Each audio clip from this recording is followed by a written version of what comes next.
नमस्कार, आप देख रहे हैं देश की बात और मैं हूं नगमा। बॉलीवुड के खिलाफ गैर जिम्मेदार टिप्पणियों के आरोप में फिल्म जगत से जुड़े 34 निर्माताओं ने दिल्ली हाई कोर्ट में अर्जी लगाई है।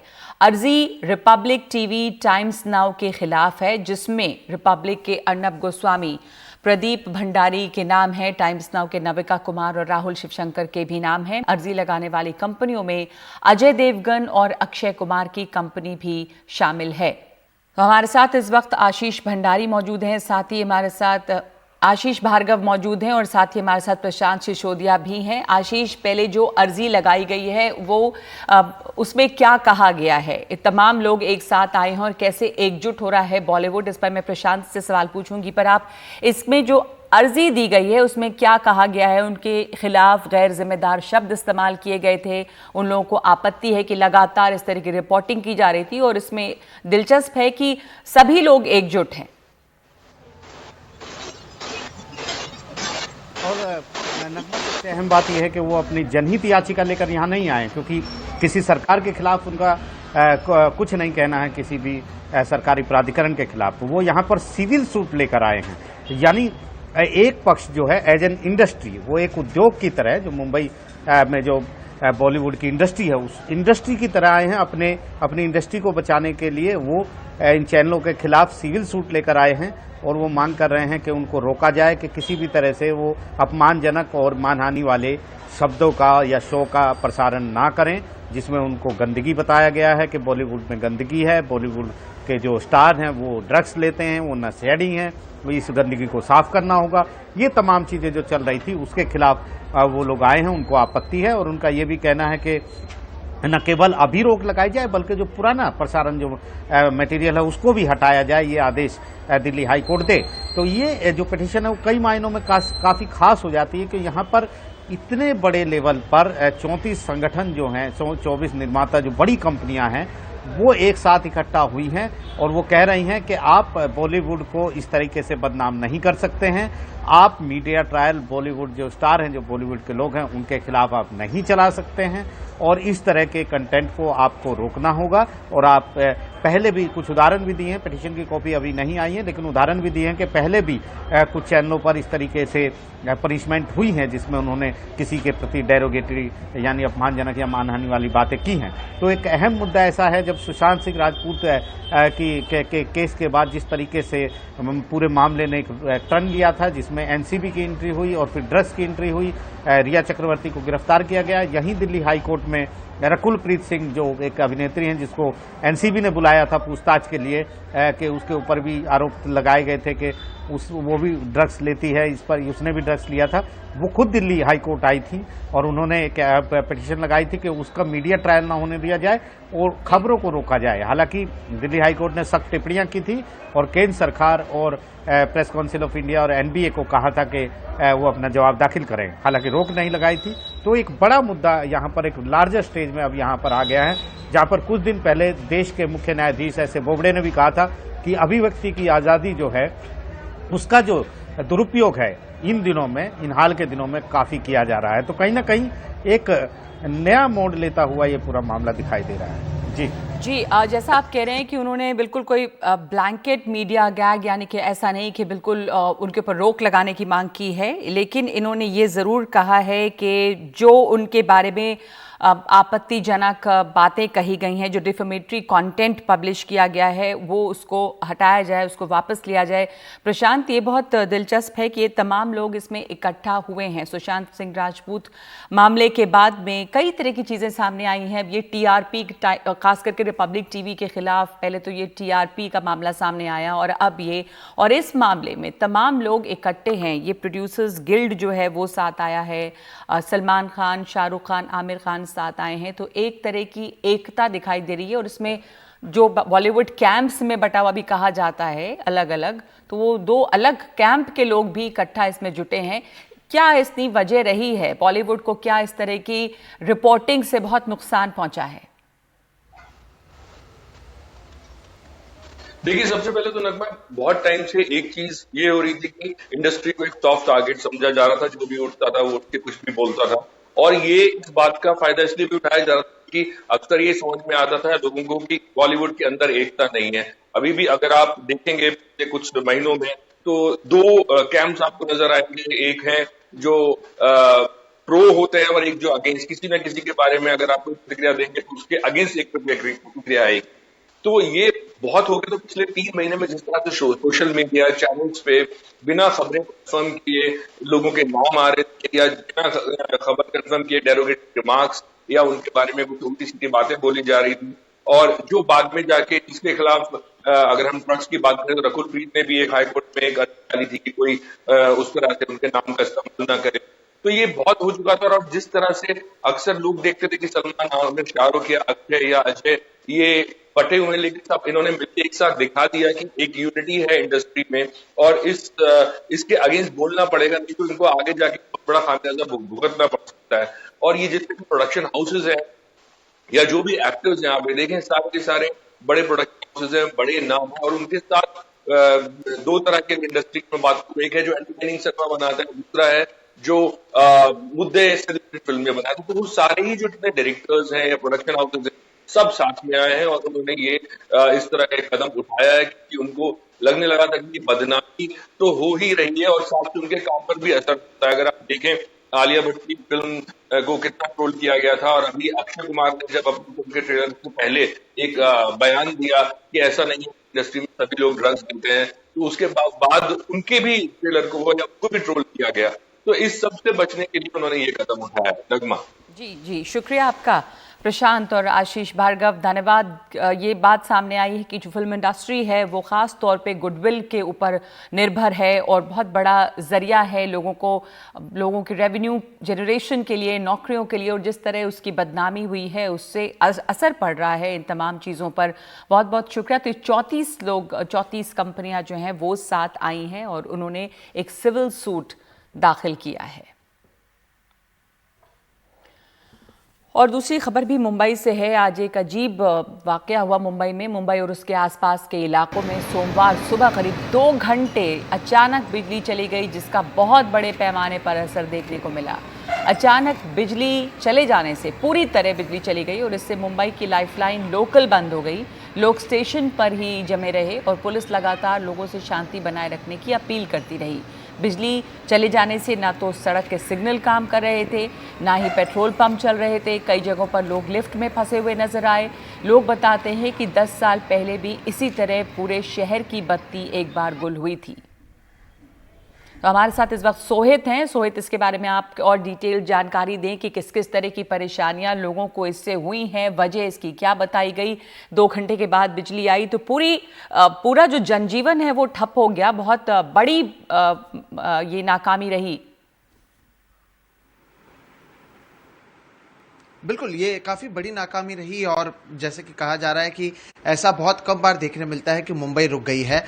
देखिए, सबसे पहले दर्शकों को ये समझना होगा कि आर्थिक राजधानी होने के कारण मुंबई में लगातार बिजली जो है वो हमेशा रहती है, क्योंकि लगातार यहाँ पर आप शेयर मार्केट की बात कर लें या दूसरी इंडस्ट्रीज़ की बात कर रहे हैं, कई सारे ऐसे कंपनीज हैं जिनके कॉर्पोरेट ऑफिसेस मुंबई में हैं। इसलिए मुंबई में जो बिजली है वो लगातार रहती है और 24 घंटे बिजली चलती है। इसलिए अगर पूरे शहर और पूरे MMR रीजन, जिसमें मुंबई उसके आसपास के इलाके, जिसमें ठाणे, कल्याण, डोंबिवली और साथ ही साथ नवी मुंबई आ जाता है, अगर सभी जगहों पर जो है काम ठप हो जाता है तो आपको इसका मतलब समझना होगा कि हजारों करोड़ रुपए या कई करोड़ों रुपए का नुकसान अब तक जो बताया गया है अर्थशास्त्रियों की ओर से वो हो जाता है। तो इसलिए मुंबई में बिजली की काफ़ी अहमियत बताई जाती है। आज सुबह से हुआ ये कि मुंबई की लाइफलाइन जो है लोकल वो रुक गई, जो बिजली पर चलती है। जो सड़कों के सिग्नल्स है वो काम नहीं कर रहे थे। आप CNG की बात कर लें या पेट्रोल पंप की बात कर लें, वो काम नहीं कर रहे थे। मुंबई को अगर आप देखेंगे दूसरे शहरों की तुलना में यहाँ पर ऊंची ऊंची इमारतें होती हैं, तो अगर आप 14वीं मंजिल पर या 20वीं मंजिल पर रहते हैं तो बिना लिफ्ट के आप जा नहीं सकते हैं। कई लोग लिफ्ट में फंस गए थे। मेरे जो हेड हैं यहाँ पर अभिषेक शर्मा, वो भी आज सुबह कुछ समय के लिए इसी तरह से लिफ्ट में थे, तब उन्हें जो है वहाँ से निकाला गया था। तो इस तरह के हालात कई अलग अलग जगहों पर देखे देखने मिले थे। कुछ लोग मोनोरेल में फंस गए थे और मोनोरेल क्योंकि सभी जगह से पैक्ड रहती है तो बाहर से हवा नहीं आ पा रही थी और इसलिए लोगों को अपने कपड़े भी उतारने पड़े थे। वो इंतजार कर रहे थे कि कब उन्हें रेस्क्यू किया जाएगा। मुंबई की जो कांच की इमारतें आप देखते हैं वहां पर 24 घंटे एसी चलाया जाता है क्योंकि वहां पर वेंटिलेशन के लिए कोई जगह नहीं होती है। तो ऐसे में अगर 2 घंटे या 3 घंटे के लिए बिजली चली जाती है तो उसका आप मतलब समझिए कि वहां पर जितने भी लोग हैं उनको किस तरह से परेशानी हो रही होगी। और ये केवल कॉर्पोरेट की मैं बात कर रहा हूँ, उसके अलावा जो इंडस्ट्रीज की बात कर लें, आप यहाँ पर देखिए कि बड़े बड़े इंडस्ट्रीज हैं, कई सारे आप देखेंगे कि हैंडलूम्स हैं और कई सारी चीज़ें हैं, वहाँ पर भी इसका असर देखने को मिला। तो कहीं ना कहीं काफ़ी परेशानी का सामना लोगों को करना पड़ा। ट्रेनों में लोग फंसे हुए थे, स्टेशन पर फंसे हुए थे, कई लोग पैदल जो है वो पटरियों से चलकर अपने जगह पर जा रहे थे। सोमवार का दिन था, पहला दिन था, तो अगर घर से भी कोई शेयर मार्केट में जो डील करते हैं, बिजली नहीं थी, इलेक्ट्रिसिटी नहीं था, कुछ समय के लिए मोबाइल के नेटवर्क की भी परेशानी थी, तो वहां पर भी कई परेशानी का सामना करना पड़ा। बाजार पे भी काफी समय इसका असर देखने मिला था। तो इस तरह की चीजें आज दिन भर हुई। मुख्यमंत्री उद्धव ठाकरे ने शाम 4 बजे इस पर बैठक की और उन्होंने इस पर जल्द से जल्द रिपोर्ट मांगी है। अब तक जो कहा जा रहा है कि ग्रिड में जहां से पावर मुंबई और उसके आसपास के इलाकों को लाया जाता था वहां पर तकनीकी खराबी की वजह से ऐसी हुई है। तो मुख्यमंत्री ने इस पर जो अधिकारी थे, ये कहा जा रहा है कि मुख्यमंत्री नाराज थे। उन्होंने कहा है कि इस पर जल्द से जल्द कोई चीजें लाई जाए। इसमें एक जो बात सामने आई है वो ये है कि अस्पतालों के पास एक दूसरी सुविधा मौजूद होती है, एक विकल्प मौजूद होता है अगर इस तरह से बिजली ना हो तो। लेकिन वो विकल्प भी आप कितने समय तक रखते हैं, और अगर ये इस बार हुआ अगली बार नहीं होगी, इस बात की क्या गारंटी है। तो ऐसे कई सारे सवाल थे जिसके ऊपर जो है लगातार बातचीत की गई। लेकिन आज के दिन सोमवार था, पहला दिन था हफ्ते का, और काफी परेशानी का सामना करना पड़ा। अगर आप सोचिए कि जो आपके मेन सिग्नल्स हैं अगर वो नहीं चल रहे होंगे तो किस तरह की परेशानी सड़कों से लेकर बिजनेस से लेकर घर पर जो रही होगी, क्योंकि ट्रैफिक में प्रॉब्लम हुई होगी इतनी ज्यादा अगर बत्तियां ना चले मुंबई जैसे शहर में सोमवार के दिन में। पर सबसे ज्यादा परेशानी अस्पतालों में भी रही होगी जहां पर बहुत सारे पेशेंट्स खास करके इस दौरान वेंटिलेटर पे भी हैं। ये बहुत बड़े संकट की बात है। और एक साथ 2 घंटे तक मुंबई और उसके आसपास के इलाकों में बत्ती का गुल हो जाना पूरे जनजीवन को ठप कर गया। बिल्कुल धन्यवाद सोहित आपका इस विस्तार से इस जानकारी के लिए। तो देश की बात में इस वक्त हम एक ब्रेक ले रहे हैं।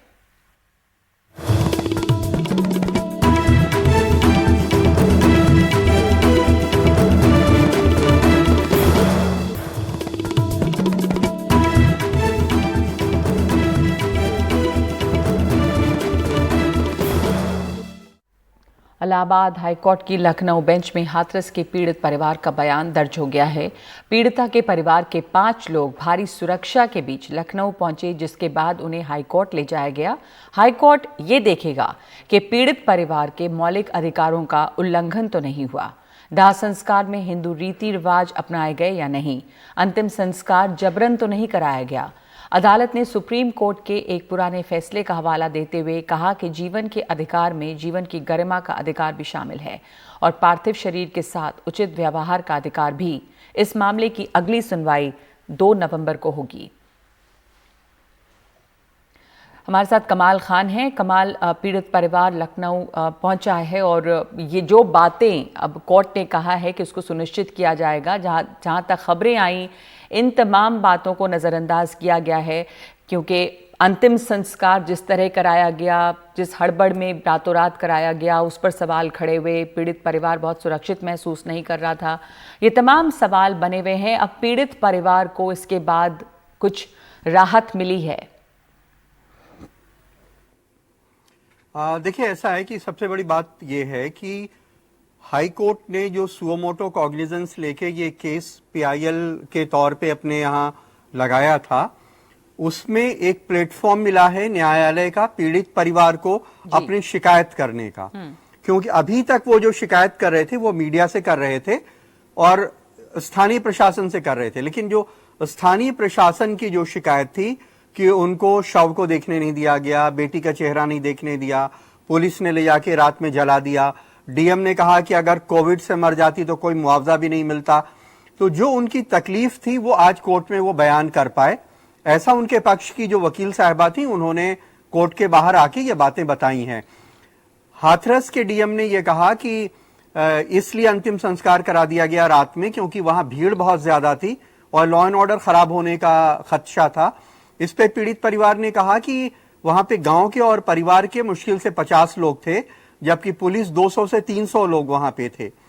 ऐसा वकील का कहना था उनके कि कोर्ट ने कहा कि क्या 300-200 लोग 50 लोगों को रोक नहीं सकते थे? क्या यह अंतिम संस्कार दिन में नहीं हो सकता था? क्योंकि ऐसा हिंदू सनातन धर्म में परंपराएं हैं कि रात में सूरज डूबने के बाद अंतिम संस्कार नहीं होता है। इससे भी परिवार बहुत पीड़ित था और वो अंतिम संस्कार नहीं कर पाया, इससे भी पीड़ित था। तो एक बड़ी राहत की बात है कि अपनी बात उन्होंने अदालत में कही है।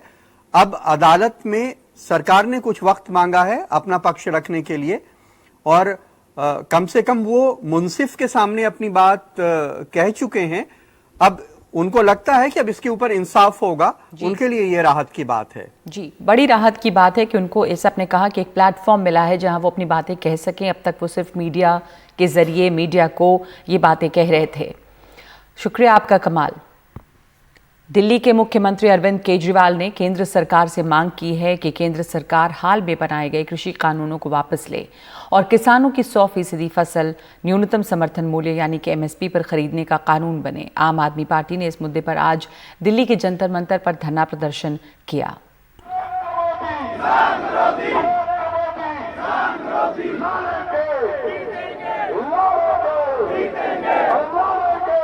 पहली चीज, इन तीनों कानूनों को वापस लिया जाए, इस पे कोई समझौता या कुछ नहीं हो सकता। तीनों कानूनों को वापस लिया जाए, किसान को मरने के लिए छोड़ दिया। तो दोस्तों, ये तो पीठ में छुरा घोंपा है किसानों के।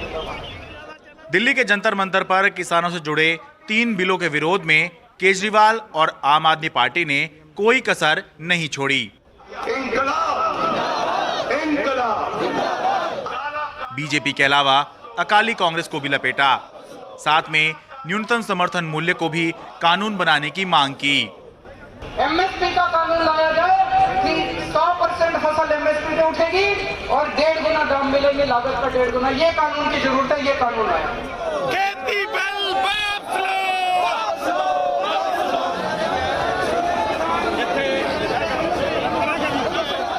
ये प्रदर्शन आम आदमी पार्टी की पंजाब यूनिट की अगुवाई में किया गया,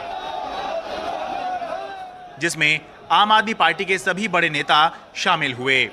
पंजाब में रेल पटरी पर किसान बैठे हुए हैं। अब बताया जा रहा है कि कोयला नहीं आ रहा, इसलिए बिजली गुल हो सकती है। पार्टी का कहना है कि किसानों की चिंता ज्यादा बड़ी है। प्रधानमंत्री से बात करो ना कैप्टन साहब, कि किसानों के साथ बात करें। वो कैप्टन साहब किसानों को बोल रहे हैं ट्रैक से उठ जाओ। सर, अगर बत्ती गुल भी होगी ना, हम दिए में लालटेन में जीने वाले लोग हैं। अगर हमारा चूल्हे की आग बुझ गई ना, अगर सब्जियां, अगर फल फ्रूट और गेहूं अनाज ही पैदा ना हो तो कहाँ जाएंगे? तो इसलिए मोदी जी, आप कोयले की चिंता मत करो, आप हमें हमारी जमीनों की चिंता करो, जिसको क्या पूंजीपतियों के हाथ दे रहे हो।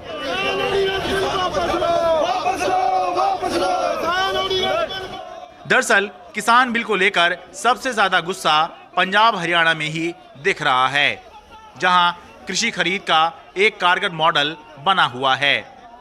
अमरिंदर सिंह बराबर का दोषी है, क्योंकि वो हाई पावर कमेटी में मेंबर था, जिन्होंने ये काला कानून पास करवाया, देश के अन्नदाता के खिलाफ ये काला कानून पास करवाया। और ये कल अकेला किसानों के विरोध में नहीं, ये मजदूरों के भी विरोध में है। अकाली दल ने तो सरकार भी छोड़ दी उन्होंने देश कमेटी में भी मेंबर रह लिया। ये मगरमच्छी गड़ियालू आंसू रो रहे हैं, ये सारे देश विरोधी हैं। कैप्टन बादल मोदी। पंजाब में ये मुद्दा पूरे देश में सबसे ज्यादा गरमाया हुआ है। तो आम आदमी पार्टी ने पहले संसद में अपना विरोध प्रदर्शन जो है दर्ज कराया। आम आदमी पार्टी के राज्यसभा सांसद संजय सिंह इसी मामले में निलंबित भी हुए थे और अब सड़क पर आम आदमी पार्टी ने प्रदर्शन करके अपना विरोध जताया है। जंतर मंतर दिल्ली से मैं शरद शर्मा, NDTV इंडिया।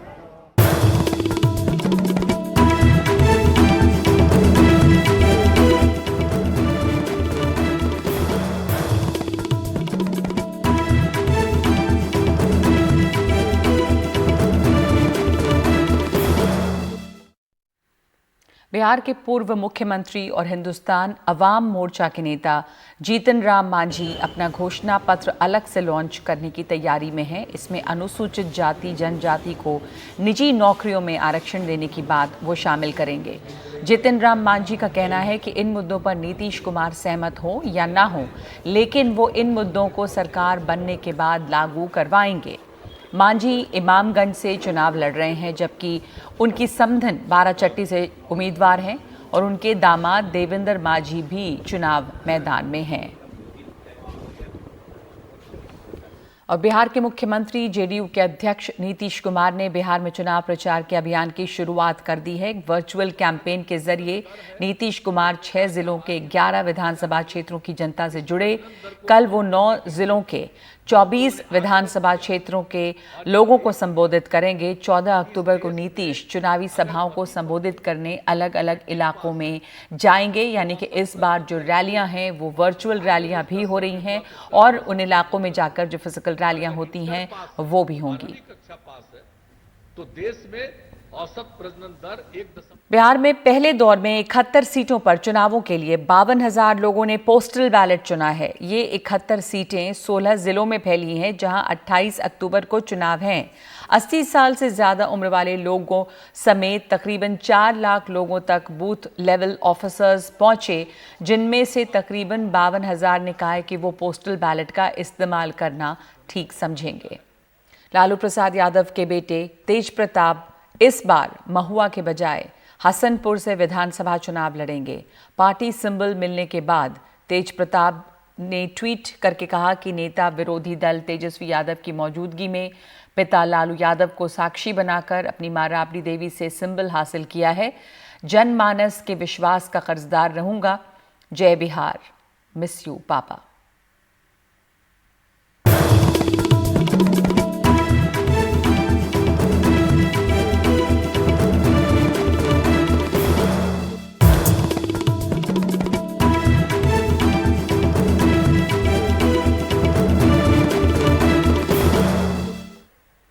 कर्नाटक में कोरोना बेकाबू है। लगभग 10,000 मामले रोज आ रहे हैं और अब तक कोरोना के 7 लाख से ज्यादा मरीज हो चुके हैं।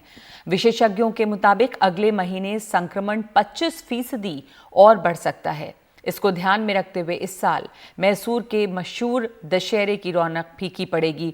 सरकार ने तय किया है कि इस मौके पर निकलने वाली 5 किलोमीटर की सवारी नहीं निकलेगी। इस साल मैसूरू में नहीं दिखेगा ये नजारा। दशहरे के मौके पर 750 किलो सोने के सिंहासन के साथ निकलने वाली ये विराट सवारी इस बार कोरोना की वजह से नहीं निकाली जाएगी। यही नहीं, 10 दिन चलने वाले ज्यादातर सांस्कृतिक कार्यक्रम भी नहीं होंगे। दशहरे के सभी जरूरी आयोजन राजमहल तक ही सीमित रहेंगे। Sir, completely it is cut down. इस बार कार्यक्रम काफी छोटा होगा, काफी बदलाव लाए गए संक्रमण को देखते हुए, लेकिन यह बड़ा धार्मिक त्योहार है, इसलिए जितनी जरूरत है उतनी ही इजाजत दी गई है। It's very sacred month. राज्य के उप मुख्यमंत्री डॉक्टर अश्वत्थ नारायण भी कोरोना झेल चुके हैं और हाल ही में ठीक होकर लौटे हैं। पिछले एक पखवाड़े से हर रोज तकरीबन 10,000 की रफ्तार से कर्नाटक में बढ़ रहा है कोरोना। इसको लेकर राज्य सरकार परेशान है। मास्क पहनने की जरूरत समझाने के लिए खास ड्राइव चल रहा है। By providing right treatment in a right time, can जो संक्रमित हो जाए उनका बेहतर इलाज हो ताकि मृत्यु दर कम किए जा सकें और ज्यादा से ज्यादा संक्रमितों का वक्त रहते पता लगाया जा सके, यही हमारी कोशिश है। Post infection also people care has to be increased. Karnataka में कोरोना की वजह से अब तक तकरीबन 10,000 लोगों की जानें गई हैं। फिर सर्दी आने वाली है और साथ में त्योहारों का सिलसिला भी। कोरोना का संक्रमण कर्नाटक में बेलगाम है। इसका सीधा असर इस बार मैसूर दसरा पर भी देखने को मिलेगा। जो रौनक दशहरे के मौके पर इस शहर में दिखती थी, इस बार इसकी कमी खलेगी। बेंगलुरु से कैमरामैन कुमार के साथ निहाल किदवई, एनडीटीवी इंडिया।